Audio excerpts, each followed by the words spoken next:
The market in Kumasi must be one of the largest in West Africa.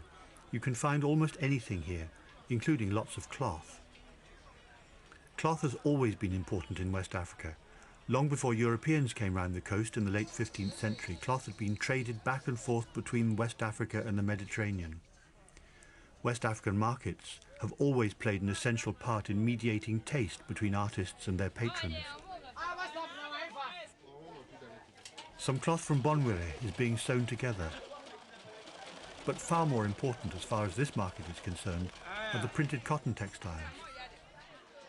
During the latter half of the 19th century, Dutch textile makers wanted to copy Indonesian batiks and sell them to Indonesian people at a price that was cheaper than they could make them for themselves. Eventually, the Dutch found a way of printing resin rather than the wax of a true batik onto both faces of the cloth. The resin resisted the dye, but the results were not popular in Indonesia. Yet, quite by chance, they sold well in that part of West Africa known as the Gold Coast, today's modern Ghana. Many of the current popular designs show the strong trace of their Indonesian origins. These cloths were first produced in the Netherlands and then, soon after the beginning of the 20th century, in Britain, especially in the factories around Manchester. These resin-resist cloths are known as wax prints because of their history, and they're different from the so-called fancy prints, which are simply printed imitations of the resist-dyed cloths.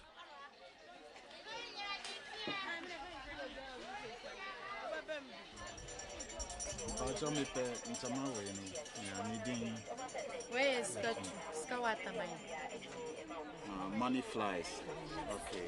It means that the money has wings. And if you have money, you'll be on the move all the time. As soon as these fabrics began to sell on the Gold Coast, the Dutch developed designs around local West African interests.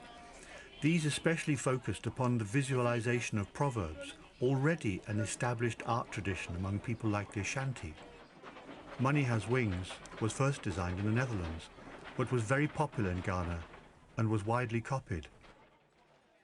It has also been redesigned in Ghana, replacing the bird with a hand holding an egg and adding the words, "Life is like an egg." This reminds us how easily our lives can be broken, and yet we hold our destinies in our hands.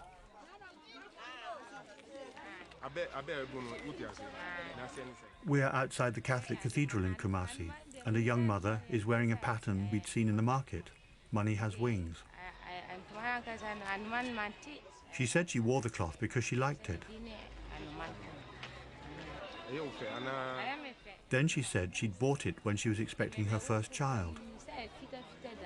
The design may have made her think of the baby growing within her.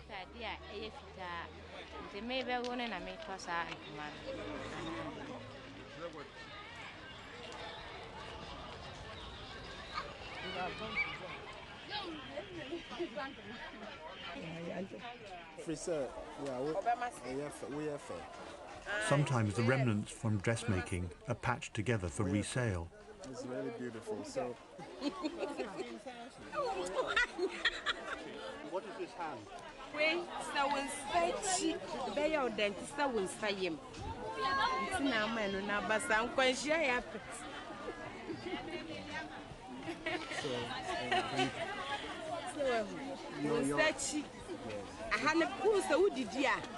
Okay, so enquire and I be come ha.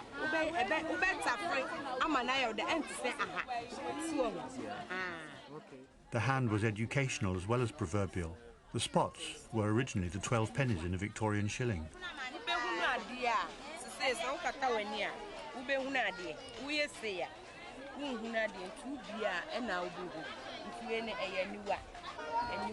wide eyes.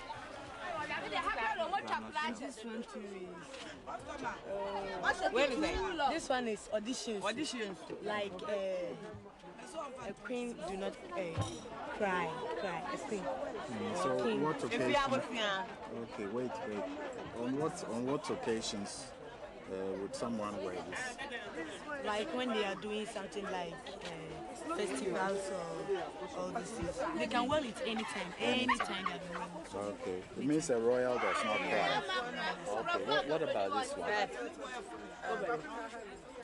We call the same thing. Pebbles or stones in the house. Okay. I want to see the old cloths Old clothes. first, and then after that, maybe show. This one too is old clothes. It's an old cloth. Yeah. It's called a Nkrumah pencil. Okay. So it's from early 60s when Kwame Nkrumah was. And this one too. At independence, these technologies were transferred to West Africa. Akosombo is one place in Ghana where there is a textile printing factory. This one's from Akosombo. It's from Akosombo. Okay. So is this a real wax? Yeah, it's a rare wax. So do you have a super wax to here? This one is the super wax. This is a super wax. Okay. So what's the difference between the super wax and the ordinary wax print?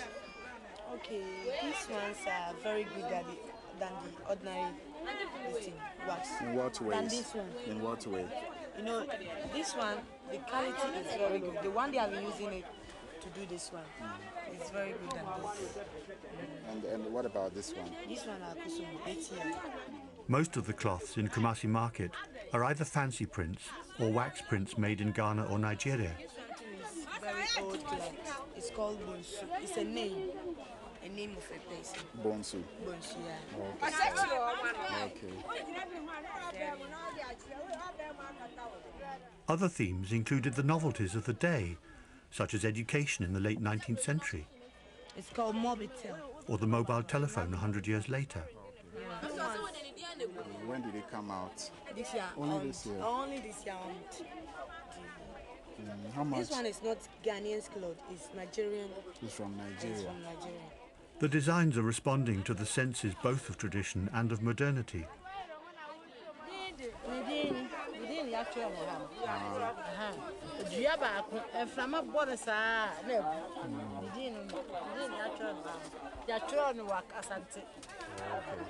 And the English movie said one tree gets broken by the wind.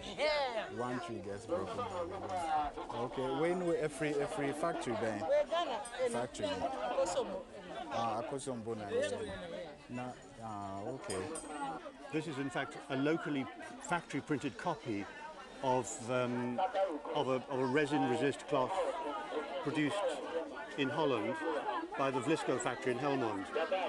And one of the problems that the Dutch producers of these cloths have is that as soon as they produce a new popular design, over here the textile factory owners and designers pirate it, so that the very fact that the Dutch designs are copied by local factories means that the Dutch designers have to work very hard keeping on top of the whole fashion interest in these cloths.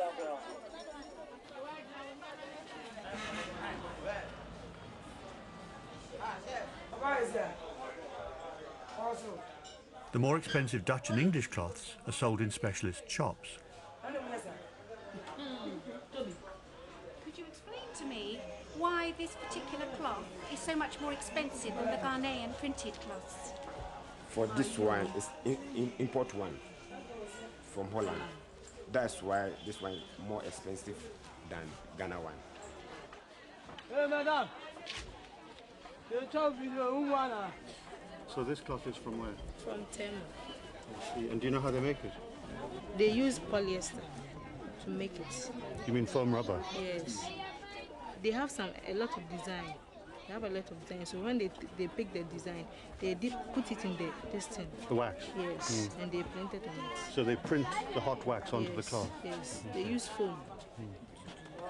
And then the wax resists the dye? Yes. It's another version of how the whole Dutch wax thing came about, which involved printing hot resin onto both faces of the cloth. So after they and finish making it, of course they did that in imitation of Indonesian batik, and that's how this whole thing started. So you've actually got a number of things going on. You've got that technique, you've then got the printed imitation of it, the fancy cloth, and then you've got this kind of thing, which is a local reversion back to where the technique originally came from.